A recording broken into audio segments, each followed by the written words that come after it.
நான் எம்ஜிஆருடைய ஃபேன். எம்ஜிஆர் தான் எனக்கு எல்லாமே. ஆனால் சிவாஜி சார் அவங்க அப்புறம் ராஜசேகர் டைரக்டரு. நமக்கு நம்ம என்ன தாட் வரும் தெரியுமா? கமல் சார்கிட்ட போய் என்ன போய் கேட்க முடியும்? 10 பேர் அவங்கள சுற்றி நான் அப்படின்னு ஒரு இன்டர்ரிலேட்டடாக நாங்கள் ரொம்ப ஜாலியாக இருப்போம். அந்த வயசுக்குண்டான சந்தோஷங்கள் ஜாலியெல்லாம் நிற்கவே இல்லையே. நான் வந்து நாடகம் நடித்தேனே தவிர நான் சினிமாவுக்குள்ளே வந்து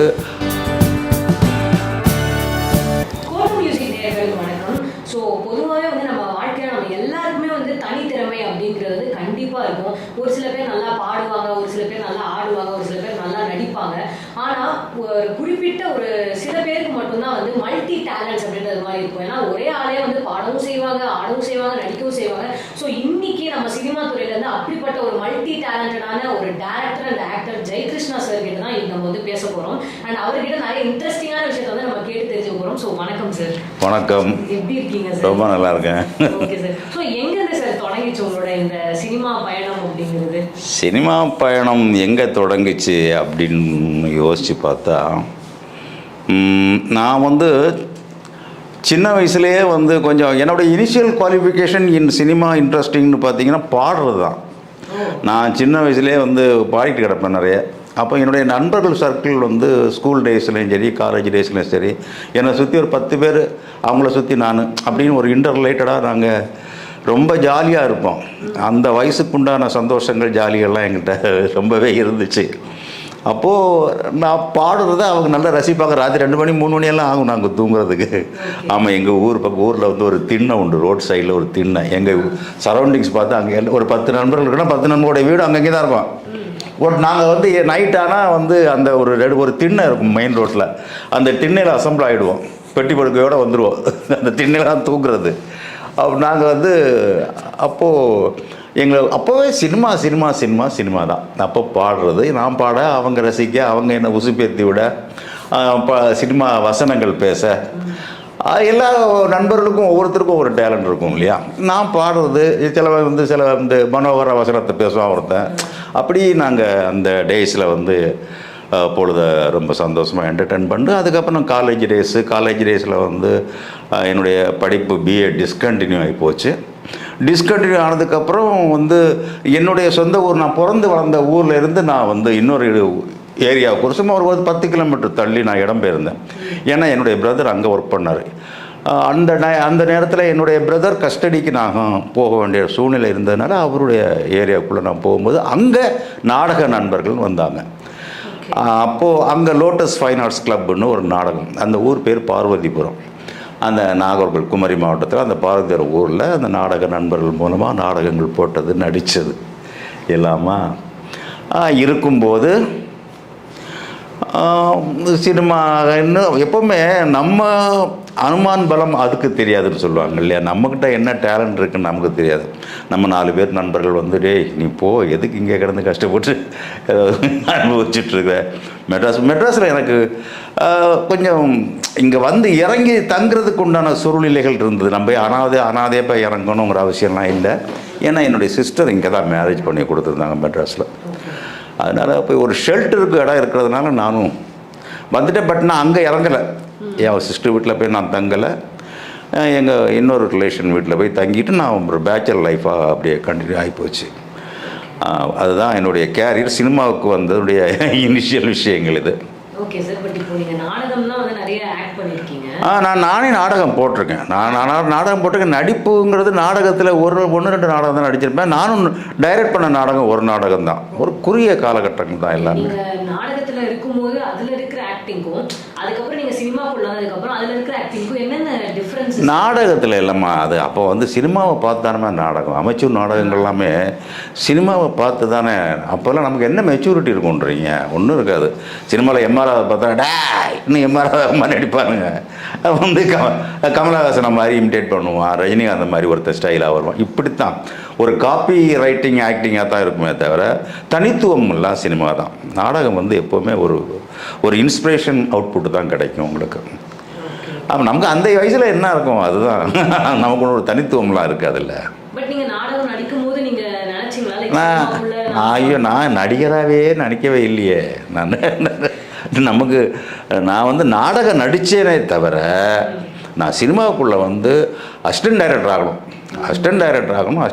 ஆகணும், அசோசியேட் ஆகணும், கோ டைரக்டர் ஆகணும், டைரக்டர் ஆகணும், இப்படித்தான் நான் வந்தேன். அதே மாதிரி நான் எல்லாமே நடந்தது, நான் நினச்சது எல்லாமே நடந்தது. பட் என்னென்னா அசிஸ்டன்ட் டைரக்டர் ஆனேன், அசோசியேட் ஆனேன், கோ டைரக்டர் ஆனேன். ஆனால் அந்த ப்ராசஸ் இருக்குது பாருங்கள், கிட்டத்தட்ட 30 வருஷம், 30 above 30 years அதுக்கப்புறம் தான் நான் டைரக்டர் ஆனேன். So it's a long journey. After 55 years old only I got that opportunity for directing. So எல்லாமே இது வந்து ஒன்றுமே நம்ம கையில் இல்லைம்மா. இது வந்து வேறு, இதுக்குள்ளே வேறு ஒன்றும் இதுக்கு நம்ம டேலண்ட் எல்லாம்ங்கிறது எல்லாம் வந்து பெருசாக எனக்கு சொல்கிறதுக்கு இல்லை. என்ன தான் டேலண்ட் இருந்தாலும் அந்த ஃபேட் லைன் பக்காவாக இருக்கணுங்கிறது தான் என்னுடைய எக்ஸ்பீரியன்ஸில் நான் தெரிஞ்சுக்கிட்ட விஷயம். நான் இதை சொல்லியிருக்கேன் நிறைய இடங்களில். இப்போ நீங்கள் நாடகமும் பண்ணியிருக்கீங்க, டேரக்டும் பண்ணியிருக்கீங்க, ஆக்டும் பண்ணி இத்தனை விஷயம் தெரியும். பட் இப்போ நீங்கள் புதுசாக வந்து ஒரு விஷயம் சொன்னீங்க, நான் பாடவும் செய்வேன் அப்படின்னு. சின்ன வயசில் நான் பாடினேன், இப்போ எல்லாம் எங்கே நம்ம அப்போ அந்த எதையுமே நான் பாடுவோன்னா இப்போ நம்ம சின்ன வயசில் பாடணுன்னா நம்மளை அதை கரெக்டாக என்கரேஜ் பண்ணியிருக்கணும் இல்லையா. எங்கள் அப்பாவோ யாரோ என்னோடய பிரதரோ யாரோ நம்மளை வந்து ஒரு சங்கீதம் கற்றுக்க வச்சு நம்மளை அப்படி ட்ரெயின் பண்ணியிருப்பாங்கன்னா ஒருவேளை மேபி நான் ஒரு சிங்கராக கூட வந்திருக்கலாம். எல்லாம் தெரியும். எங்கள் அப்பா 3 வயசில் எங்கள் அப்பாவை நான் நக்கல் பண்ணியிருக்கிறேன். எங்கள் அப்பா வந்து பெரிய குமரி மாவட்டத்தில் பெரிய யூரோப்பியன் ஸ்டைலர்னு சொல்லுவாங்க எங்கள் அப்பா. ஐயாக்குட்டி டெய்லர்னால் அவர் வந்து அன்னைக்கு வெள்ளைக்காரங்களுக்கு அவர் தான், எங்கள் அப்பா தான் எங்கள் கன்னியாகுமரி மாவட்டத்திலே ஃபேமஸ் டெய்லர். அப்போ அவர் வந்து அவங்க அசிஸ்டன்ஸுக்கெல்லாம் கற்றுக் கொடுத்துட்ருப்பார். கற்றுக் கொடுத்துட்டு இருக்கும்போது நான் ஏதாவது பாட்டு எம்ஜிஆர் பாட்டு அப்போல்லாம் சின்ன 3 வயசு, அப்போது வந்து நான் பாடிட்டு கிடப்பேன். அவருக்கு டிஸ்டர்ப் ஆகும், லே சும்மா ஏமலை தொந்தரவு பண்ணிட்டுருக்கேன், ஆடிய காலும் பாடிய நாவும் சும்மா இரான்னு 3 வயசில். அது மாதிரி பாடுவோம், பாட்டு தான். பட் என்னென்னா அது நம்ம ப்ராக்டிஸ்க்கு பண்ணலை. நம்ம சினிமாவுக்கு டைரக்டராக வந்தோம், பாடுறதுக்கு வரல. பட் பாட்டு இசை எனக்கு வந்து உயிர்.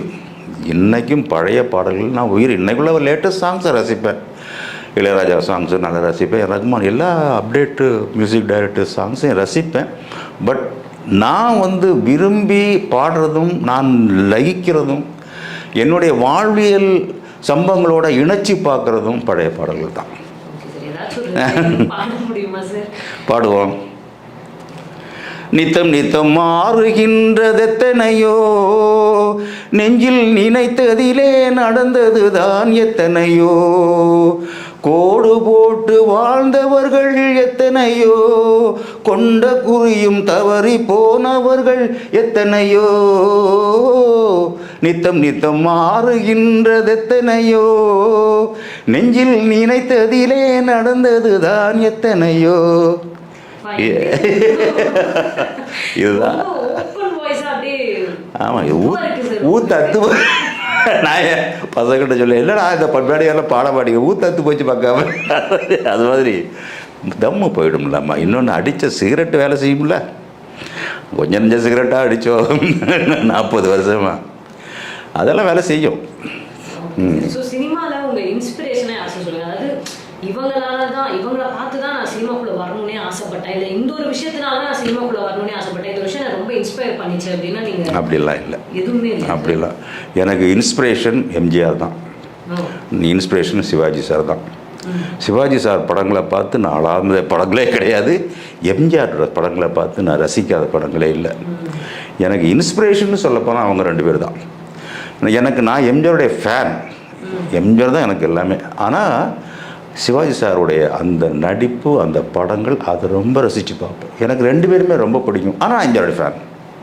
இந்த சோசியல் கான்செப்டுக்குள்ளே வரும்போது சிவாஜி சாருடைய படங்கள், அவருடைய நடிப்பு, அவருடைய விஷயங்களை பார்த்து ஒரு 4 செவத்துக்குள்ளே முடிஞ்சிடும். நம்ம 4 நண்பர்கள்ட்ட பகிர்ந்துப்போம், அப்பா அம்மாட்ட பகிர்ந்துப்போம், நம்ம வேறு யார்ட்டையும் பகிர்ந்துப்போம் அவருடைய ஆக்டிங்கை பற்றி. ஆனால் எம்ஜிஆருடைய விஷயத்தை 4 செவத்துக்குள்ளே பகிர்ந்துக்கிற விஷயமா இருக்காது, அது கொஞ்சம் வெளியில் போகும். அந்த சோசியல் கான்செப்ட், அவருடைய மைண்ட் ப்ராசஸ் கொஞ்சம் வெளியே போகும். அப்படி நம்ம அவரை பற்றி நம்ம வெளியே விஷயங்கள் நிறைய மக்கா அப்படி பேசினா பண்ணியிருக்காரா, இதை பண்ணியிருக்காரா, அதை பண்ணியிருக்காரா பேசும்போது அவர் நமக்கு ஒரு இன்ஸ்பிரேஷன் ஆகிறாரு. அதே நேரத்தில் performance, acting, cinema, dedication, passion, நிறைய வார்த்தைகள் சொல்லலாம் சிவாஜி சாருக்கு. அது அந்த வகையில் அவர் இன்ஸ்பிரேஷன். ஸோ இன்ஸ்பிரேஷன் பார்த்தா இவங்க 2 பேர் தான், வேறு ஒன்றும் பெரிய இன்ஸ்பிரேஷன்லாம் கிடையாது. இன்னொன்று டைரக்டர்ஸ், அந்த காலத்து டைரக்டர்ஸ், நம்ம நிறைய டைரக்டர்ஸ் படங்கள் சின்ன வயசுலேருந்தே படங்கள் நிறைய பார்த்துருக்கோம். நிறைய டைரக்டர்ஸ் அதுதான் இன்ஸ்பிரேஷன். நமக்கு வேறு என்ன இருக்குது? எல்லாமே வந்து நம்ம பார்த்த விஷயங்கள் தான் நமக்கு இன்ஸ்பிரேஷன். நம்ம வேறு சின்ன வயசுலேயே நம்ம உடம்புலேயே ஒட்டி ஊறின விஷயங்கள்லாம் எதுவுமே அதனாலலாம் ஒன்றுமே கிடையாது. நம்ம வந்து இப்போ சினிமா பார்த்த படங்கள் அன்றைய காலகட்டங்களில் இப்போ உள்ள படங்களை விட எனக்கு அந்த காலகட்டங்களில் அந்த டைரக்டர்ஸுடைய படங்களுடைய பாதிப்பும் தாக்கமும் அந்த நேசிப்பும் தான் எனக்கு இன்றைக்கி அதிகமாக இருக்குது. மேபி நான் எபோவ் 60 இருக்கிறதுனால கூட இருக்கலாம், அது கூட இருக்கலாம். பட் அதுதான் அதை நான் அடித்து சொல்வேன். ஆமாம் சார். பட் இப்போது சினிமாவில் வந்து நம்ம நிறைய பாலிடிக்ஸ், ரெக்கமெண்டேஷன்ஸ் இதெல்லாம் வந்து அண்டர்கோ பண்ணுறோம். ஸோ அதெல்லாம் நீங்கள் எப்படி சார் பார்க்குறீங்க? பாலிட்டிக்ஸு சினிமாவில் எல்லாம் நான் அதை பற்றி அதுக்குள்ளெல்லாம் ரொம்ப போகிறது இல்லைம்மா. நான் வந்து நான் உண்டு என் வேலை ஒன்று தான் இருப்பேன். இன்னொன்று ரெக்கமெண்டேஷன் என்னுடைய லைஃப்பில் நான் எந்த ரெக்கமெண்டேஷனும் யார்கிட்ட எப்போவுமே போனதில்லை. From the beginning when I was came to an assistant director, அந்த டைம்லேருந்து நான் டைரக்டர் ஆகி இந்த நடிக்கிற வரைக்குமே இது என்னுடைய ஓன் எஃபர்ட்ஸ் தான். எனக்கு யாருமே வரல காட்டலை, நான் யார்கிட்டையும் போய் நிற்கவும் இல்லை. அது என்னுடைய ஜாதகம். ஆமாம் அதுதான் நான் வந்து இன்ஸ்பிரேஷனாக எல்லாருக்கும் சொல்லுவேன். ஏன்னா இந்த சாவித் சித்ரா பேட்டியில் கூட எல்லா நண்பர்களும் அது எங்களுக்கெல்லாம் ரொம்ப டானிக் மாதிரி இருந்து சார்லாம் சொல்லுவாங்க. ஆமாம், நீ போ, you should stand with your own டெக்ஸ்ன்னு தானே எல்லோரும் சொல்கிறாங்க. நீ நில்லு, நீ எதுக்கு ரெக்கமெண்டேஷனை போய் தேடுறீங்க? உனக்கு என்ன ஸ்கில் இருக்குது, உனக்கு என்ன டேலண்ட் இருக்குது, அதை போய் எக்ஸ்போஸ் பண்ண. பட் எனக்கு என் வாழ்வியலுக்கு என்ன தேவையோ அது நிறைய படிச்சிருக்கேன். சித்தர்கள் பாடல்கள், கண்ணதாசன் புஸ்தகங்கள், ஜெயகாந்தன் புஸ்தகங்கள், அது மாதிரி நிறைய படிச்சிருக்கேன். நாவல்கள் கொஞ்சம் கம்மி தானா. அப்போது அந்த சித்தர்கள் பாடல்களில் இருக்கக்கூடிய விஷயங்களை அதுதான் எனக்கு இன்ஸ்பிரேஷன். இப்போது உதாரணத்துக்கு, கருதிய நூல் கல்லாதான் மூடனாகும். ஒரு விஷயத்தை நீங்கள் மைண்டில் எது படிச்சுக்கணும்னு நினைக்கிறீங்களோ அதை படிக்கணும். அதான் கருதிய நூல். எய்ம் பண்ணுற விஷயங்களை you have to study well. கணக்கறிந்து பேசாதான் கசடனாகும். கணக்கறிந்து பேசும்போது ஒரு தொழிலும் இல்லாதான் முகடியாகும். தொழில்னு ஒருத்தன் இருக்கணும், இல்லைன்னா முகடி. இதெல்லாமே பேர்டு வேர்ட்ஸு. கருதிய நூல் கல்லாதான் கசடனாகும், it's a bird word.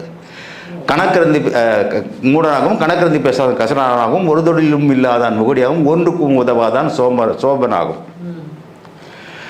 Okay. பெரியோர்கள் முன்னின்றும் மரத்தை போலும் பேசாமல் இருப்பவனே பேயனாகும். இதுதான் அண்டர்லைன். நீங்கள் எங்கே பேசணும், எங்கே பேசணுமோ அங்கே பேசணும். பெரியோர்கள் முன்னின்றும் மரத்தை போலும் பேசாமல் இருப்பவனே பேயனாகும். பெரியவங்கன்னு உனக்கு தெரிஞ்சிடுச்சுன்னா அங்கே மரத்தை மாதிரி நீ நிற்கக்கூடாது, அங்கே நீ பேசணும். அங்கே நீ பேசினா தான் உன் டேலண்ட் அவங்களுக்கு தெரியும். They will help you. அதான் கணக்கறிந்து பேசாதான். அதே நேரத்தில் கணக்கையும் தெரிஞ்சுக்கிட்டு பேசணும். நம்ம பேசுகிறோம், பெரியவங்க முன்னாடி ஏதாவது பேசணுங்கிறதுக்காக வேண்டி ஒரு இன்மெச்சூர்டாக பேசி காரியத்தை கெடுத்துடக்கூடாது. ஸோ இதெல்லாம் தான் எனக்கு இன்ஸ்பிரேஷன். இதெல்லாம் தான் நான் அடாப்ட் பண்ணுவேன். எங்கே பேசணுமோ அங்கே பேசணும். சும்மா தேவையில்லாத இடத்துல எல்லாம் நான் பெரிய அறிவாளின்னு போய் பேசி நிற்கிறதுல அர்த்தம் இல்லை. நான் அது பண்ணுறதும் இல்லை. Okay sir. ஸோ உங்கள் லைஃபோட வந்து ஒரு மிகப்பெரிய பார்ட், அதாவது நம்ம கமல் சார் கூட நீங்கள் வந்து நிறைய ஒர்க் பண்ணியிருக்கீங்க. நிறைய இல்லை, ஒரு பார்ட் ஒர்க் பண்ணியிருக்கேன். என்னுடைய லைஃப்பில் ஒரு பார்ட்டு நான் கமல் சார் கூட இருந்திருக்கேன். ஸோ அந்த வாய்ப்பு உங்களுக்கு எப்படி சார் ஃபஸ்ட்டு கிடைச்சது? அவர்கிட்ட நீங்கள் எப்படி அப்ரோச் பண்ணீங்க? இல்லைம்மா, நான் அந்த அசிஸ்டன்ட் டைரக்டராக ஒர்க் பண்ணிகிட்டு இருக்கும்போது, இது நான் நிறைய இடங்களில் சொல்லியிருக்கிறேன், இருந்தாலும் உங்கள்கிட்ட சொல்கிறேன். அசிஸ்டன்ட் டைரக்டராக ஒர்க் பண்ணும்போது மேஜர் சுந்தரராஜன் அவர் டைரக்ட் பண்ணார். அவருடைய படங்களில் நான் அசிஸ்டன்ட் டைரக்டராக ஒரு இம்பார்ட்டன்ட் பொசிஷனில் வேலை பார்த்துட்டு இருக்கும்போது, அந்த ஒரு நிமிடம்னு கமல் சாரை வச்சு அவர் ஒரு படம் டைரக்ட் பண்ணார். அந்த படத்தில் நான் அசோசியேட் டைரக்டராக ஒர்க் பண்ணேன். அந்த படம் ரிலீஸ் ஆனதுக்கப்புறம் அந்த படம் அவர் நினச்ச அளவுக்கு வெற்றி கிடைக்கல. மேஜருக்கு அந்த படம் it didn't help him. So அவர் என்ன சொன்னார், எல்லோரையும் கூப்பிட்டு, நான் இனிமேல் டைரக்ட் பண்ண மாட்டேன், நான் கமலை வச்சே டைரக்ட் பண்ணி நான் ஃபெயிலியர் ஆகிட்டேன், ஸோ வந்து இனிமேல் வந்து ஏன்னா அவங்க மேஜர்கிட்ட வந்து ஒரு 3-4 படமாக நாங்கள் கண்டினியூஸாக ஒர்க் பண்ணிகிட்டு இருக்கோம். சர்வைவல் எனக்கு அப்போல்லாம் ஃபேமிலி ஆயாச்சு. கிருஷ்ணன் நீங்கள் எல்லாம் ஃபேமிலி மேன், குழந்தைங்கள்லாம் இருக்குது, மேஜரை நம்பி என் வாழ்க்கை தெருவு ஆகிப்போச்சுன்னு சொல்லக்கூடாது, நான் இனிமேல் டைரக்ட் பண்ண மாட்டேன், உங்கள் வாழ்க்கையை நீங்கள் தேடிக்கிங்கன்னு ஓப்பனாக சொல்லிட்டார், ஸ்டேட்மெண்ட் கொடுத்தார். அப்போ ஒன் ஃபைன் டே வந்து நம்ம வந்து மேஜரை விட்டு வெளியே வந்து என்ன பண்ணுறன்னு புரியாத சூழ்நிலையில் இருக்கும்போது அப்போ கமல் சார் விக்ரம் பண்ணுறார். He's at that time he started Vikram. அப்போது நான் திங்க் பண்ணும்போது கமல் சார்கிட்ட வந்து அவருடைய மேக்கப் அசிஸ்டண்ட்டாக சலீம்னு ஒரு பையன் ஒர்க் பண்ணார். சலீம்னு என்னுடைய நண்பர், ஒரு பையன் இல்லை என்னுடைய நண்பர், அன்னைக்கே ஒரு பையன். அவர் வந்து கமல் சார்ட்ட நான் விஷயங்கள் அங்கே பேசிக்கிட்டே இருப்போம். அப்போ அவர் மூலமாக சில விஷயங்கள் எனக்கு தெரிய வருது. விக்ரம் ஸ்டார்ட் பண்ணுறாரு, ஷூட்டிங் பிளான் பண்ணிகிட்டு இருக்காங்க, டிஸ்கஷன் நடந்துகிட்ருக்கு, அது இது போயிட்டுருக்கு. அப்போ நான் வந்து இப்போ நம்ம நண்பர்கள்ட்ட தானே சொல்லுவோம் எந்த பிரச்சனையும் இல்லை. அப்போ அவரே அந்த சலீம்ன்றவரே எனக்கு சொன்னார், ஏன்ப்பா கமல் சார் உனக்கு நல்லா தெரியுமே, நீ அதானே அவருக்கு டைலாக்லாம் சொல்லி கொடுத்து நல்லா பழகிருக்கிய, போய் கேளேன் விக்ரம் ஒர்க் பண்ணதுக்கு கேளு, ஒருவேளை கிடச்சிச்சின்னா அவனுக்கு யோகம் தானே அப்படின்னு அவர் சொல்ல, அந்த சலீம்ன்ற கேரக்டர் சொல்ல எனக்கும் கமல் சார்ட்ட அந்த வேறு எனக்கு நம்ம கிடைக்குமாங்கிறது ஒரு பிரச்சனை இருக்கும்ல. அவங்க அப்புறம் ராஜசேகர் டைரக்டரு, நமக்கு நம்ம என்ன தாட் வரும் தெரியுமா? கமல் சார்கிட்ட போய் என்ன போய் கேட்க முடியும்? கமல் சார் ப்ரொடியூசர், படத்துக்கு டைரக்டர் ராஜசேகர், நான் வந்து அசோசியேட் டைரக்டராக ஒர்க் பண்ணிக்கிட்டு ராஜசேகர்கிட்ட தானே போய் கேட்கணும். என்ன வச்சுங்க சார் உங்கள் படத்தில் அசிஸ்டன்ட் டைரக்டராக வச்சுங்கன்னு அவர் தானே கேட்கணும். ராஜசேகர் வந்து அப்போ வந்து பீக்கு, காக்கி சட்டை அது இதுன்னு சக்ஸஸ் கொடுத்து பீக்கில் இருக்காது. அவன் படிக்காதவன்லாம் அந்த வந்துடுச்சுன்னு நினைக்கிறேன். அப்போது அவர்கிட்ட போய் நமக்கு கேட்குறதுக்கு அவருக்கு ஒரு ஒரு இது கிடையாது, நம்ம அவருக்கு பழக்க வழக்கம் கிடையாது. அப்போ கமல் சார்கிட்ட போய் சார் என்னை ராஜசேகரை சேர்த்து விடுங்க, அதுதான் கேட்க முடியும். அதுதான் போனேன் அவர்கிட்ட. அவர் ஒன்றும் சொல்ல, நான் கொஞ்சம் அவருக்கு கமல் சார் இங்கிலீஷ் கொஞ்சம் பேசினா பிடிக்கும். அவருக்கு அது வந்து அந்த அந்த ஒரு ஸ்கில் அவர் விரும்புவார்.